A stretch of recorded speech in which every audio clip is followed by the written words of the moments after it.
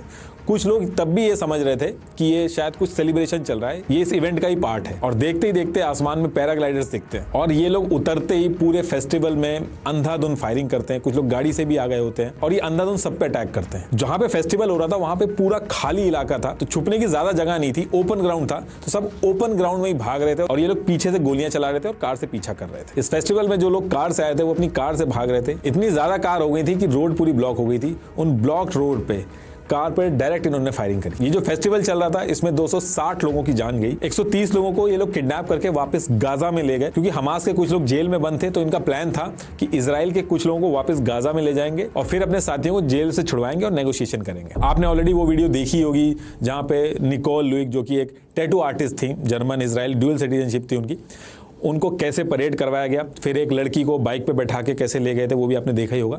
Event का जो organiser था उसको मार दिया गया, जो को ऑर्गेनाइजर था वो अभी भी गायब है। अब इसके बाद 8:34 पे इजराइल जो था वो हमास के अगेंस्ट में काउंटर अटैक स्टार्ट कर देता है और करीब 2 घंटे बाद 10:47 पे इजराइल की एयर फोर्सेस गाजा पे जो है वो अटैक शुरू कर देती हैं। करीब 1200 से ज्यादा मिसाइल जो है वो गाजा पे फेंकी जाती हैं। फिर थोड़ी देर बाद ही 11:35 पे इजराइल के पीएम जो थे वो ट्विटर पे पोस्ट कर देते हैं कि ये अब वॉर शुरू हो गई है। और इसके 1 घंटे बाद ही इजरायली फोर्सेस जिन जिन एरिया में हमास के जो आतंकवादी थे वो घुसे थे उनको निकाल के बाहर करती हैं। इसके 2 दिन बाद 9 अक्टूबर 2023 को लेबनान के बॉर्डर की तरफ से जो हिजबुल्लाह था उसने भी अटैक कर दिया था। 10 अक्टूबर को जो सीरिया का गोलान हाइट था वहां से भी स्ट्राइक हो गई थी।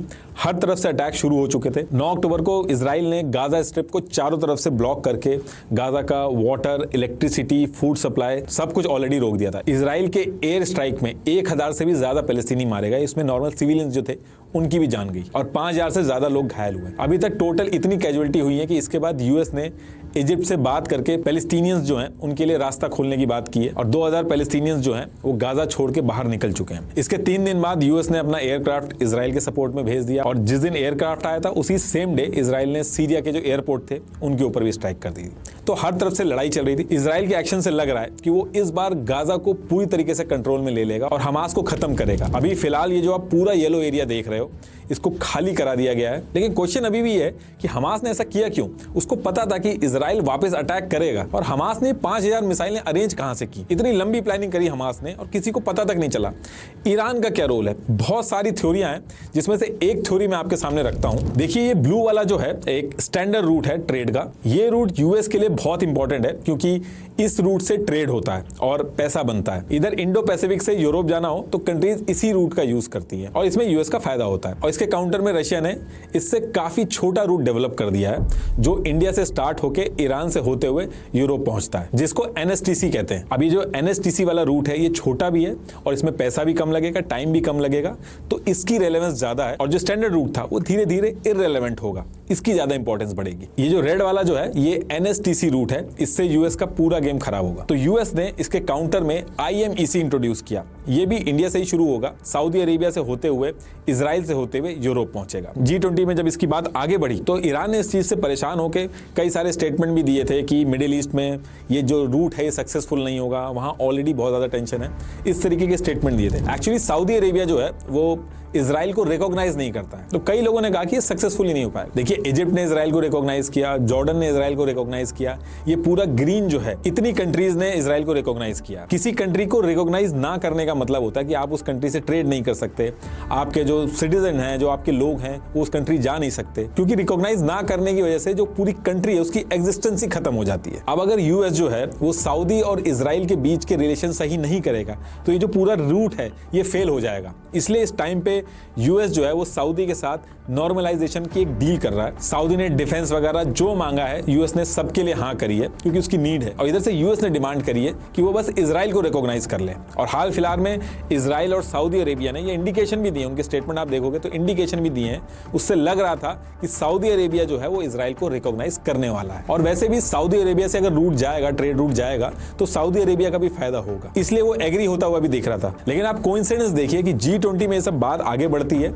और इधर अटैक हो जाता है। अब इस अटैक से दिक्कत ये हो गई है, अब जो इजराइल है वो रिटेलिएट करेगा और गाजा में अटैक करेगा, जिससे आम पैलेस्टीनी जो है उसकी भी जान जाएगी। अरब वर्ल्ड की जो जनता है वो इस चीज को बिल्कुल फेवर नहीं करेगी, अपने लीडर्स पे प्रेशर बनाती है। टर्की की जो जनता है वो तो अपने लीडर से ये तक कह रही कि आप अपने सोल्जर्स क्यों नहीं भेज रहे हो इजराइल के खिलाफ। तो ऐसे टाइम पे अगर सऊदी अरेबिया इजराइल को रिकॉग्नाइज करने की बात करेगा तो अरब वर्ल्ड में जो उसकी रेपुटेशन है वो कम हो जाएगी। दूसरी चीज, ईरान जो है वो अरब वर्ल्ड जो है, जो मिडिल ईस्ट का, उसका लीडर भी बनना चाहता है। तो इस अटैक की वजह से हुआ यह है कि सऊदी अरेबिया का इजराइल को रिकॉग्नाइज करना फिलहाल के लिए तो डिले हो गया है। मतलब भले ही होगा आगे कि नहीं होगा ये तो पता नहीं, लेकिन फिलहाल के लिए तो डिले हो गया है।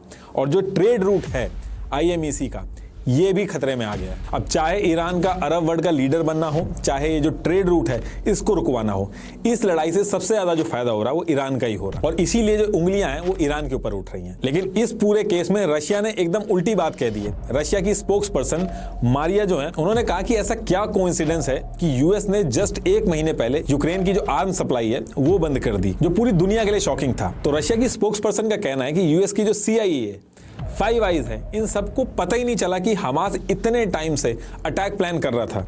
उनका यह कहना है कि यूएस को 100% पता था, उन्होंने जानबूझ के मोसाद को नहीं बताया।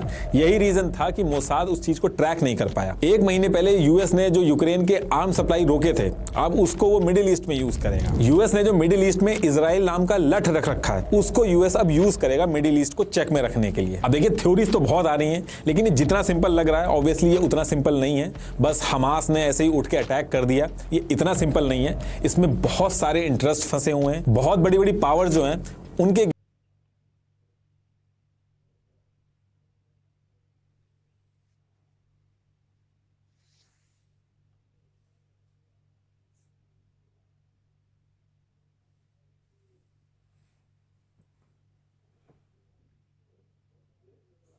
ये बहुत बोलता है रे बाबा,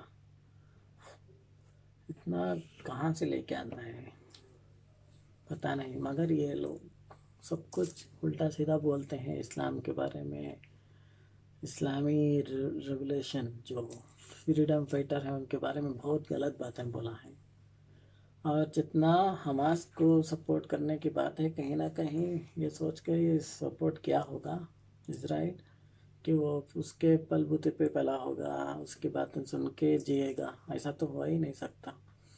वो तो पहले से ही खड़ा हुआ था कि फ़लस्तीन को आज़ादी दिलाए, फ़लस्तीन के लोगों को आज़ादी मिले, और इस्लाम के ख़िलाफ़ जितना भी ये इजराइल कर रहा है उसको रोकें।